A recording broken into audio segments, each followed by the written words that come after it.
Welcome, you're watching the Green Dream Project. Jim here. And Jessica. Now I wanted to talk a little bit about something that we kind of touched on in a video, but we didn't really go too much into depth on, and that is the fact that we've actually been separated for a little bit.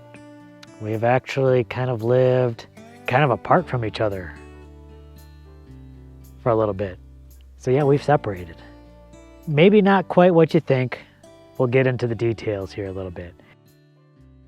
So if you've been watching our channel for a bit, you know we've had some issues with our dog Lluvia. She went in for surgery recently.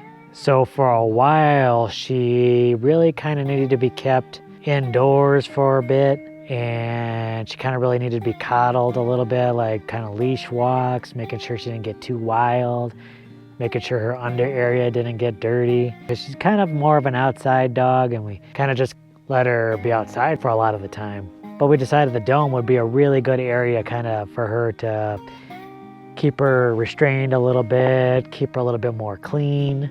And it's been cold lately. But it seems like once those freezing temperatures came in, we've had a lot of consistently freezing temperatures, and temperatures going down into the 20s. I was a little concerned about that. You were concerned about that. In fact, I think you brought that up first. Yeah, and I mean, she is an outside dog, and before we got her, she probably was outside during the winter. You know, she's a hardy dog, and she might have been okay, but we felt bad leaving her out when it's that cold. We were thinking, well, the dome is a perfect opportunity. One, it was a great place for her to kind of rest while she healed. Nice, quiet, calm space. But then when those freezing temperatures rolled in, you know, it was a good place where we thought maybe she's not out there in the freezing weather. I think I felt bad for her being in there alone. And as thinking back is probably kind of ridiculous, but I was thinking, well, I feel bad kind of putting her in there, but I guess thinking back, like, she was kind of on her own for a lot of these nights anyway. But anyway, I kind of started camping out in there with her. I mean, we had a nice bed. I think the intention was for all of us to be in there, but that ended kind of badly. Yeah, we tried doing that. It did not quite work out. So I was thinking, well, if she's going to be in there, and I guess I was thinking like we wouldn't have as many freezing temperatures in there. So I was thinking, as long as we had those freezing temperatures and she's recovering, maybe I'll spend those nights in the dome with her. And it ended up being quite a few nights. Yeah, it was every night for a while.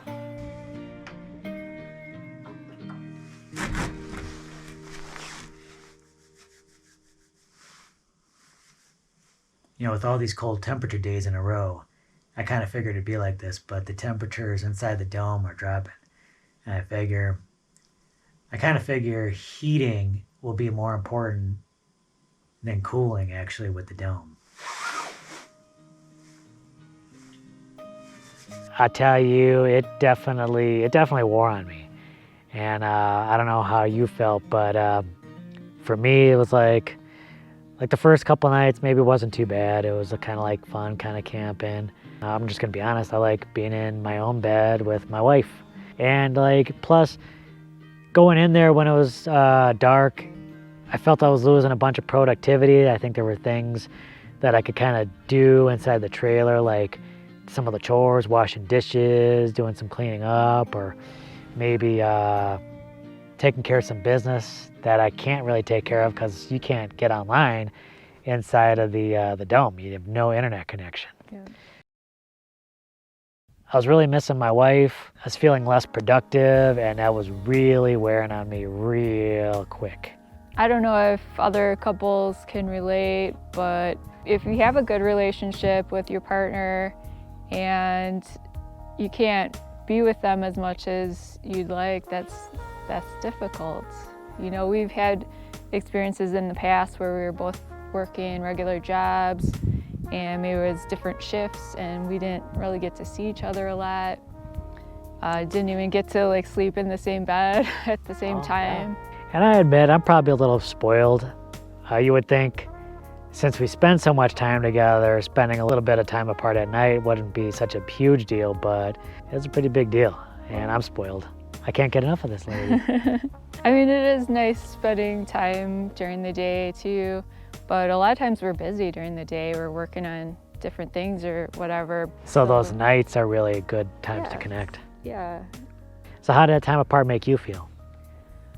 I felt kind of lonely, honestly. Even though Crew was there? He's a big cuddly teddy bear. I bet he missed you too. I think that was rough for Crew too. I didn't even really think about that, but you know, obviously I was thinking about how you felt, but well, Crew's a real stickler for schedules. And the fact that I wasn't there, I mean, Crew loves to wake me up in the morning, and he wasn't able to do that.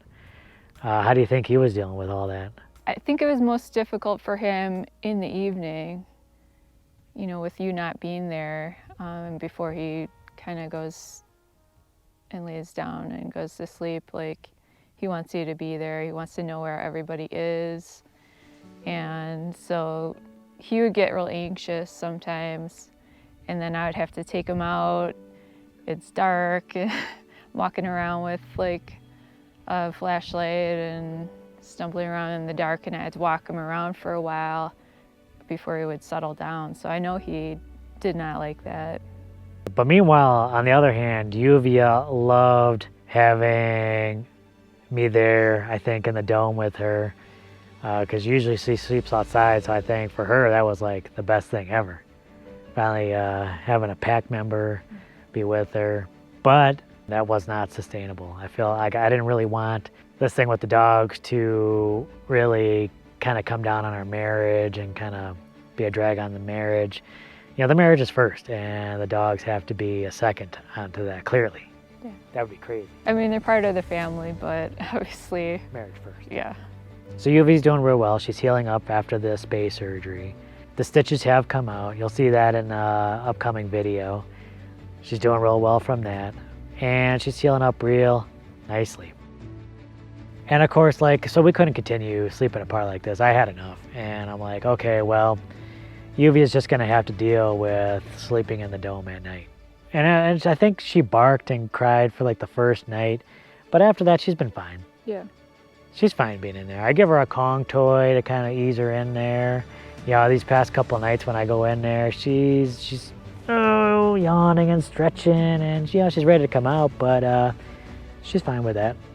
So I felt kind of bad leaving her in there at first, but I think she's doing real well with that. But I think we would like to all be in the dome together as a family, at least for the night. So of course, getting these two together has been a bit of a challenge, but I feel like they're making a bunch of progress.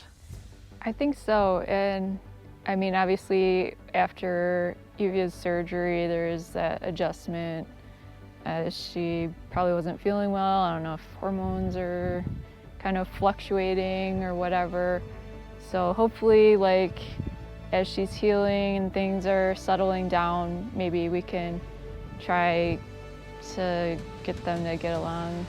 So we are going to take another stab at it, get them both back in the dome again. And we'll put that big kennel in there, and like Crew doesn't like the kennel at all. So I'm thinking when we try it again, we're going to put Lluvia in the kennel because she's used to that now. She likes it. And then we'll have Crew outside the kennel, and we'll just see if they can get along. So wish us luck. I, for one, am happy to get to be spending nights again with my wife.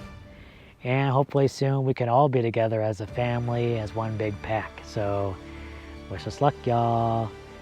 Don't forget to give this video a thumbs up for strong marriages and not separating again. And we'll catch you on the next video, everyone. Bye.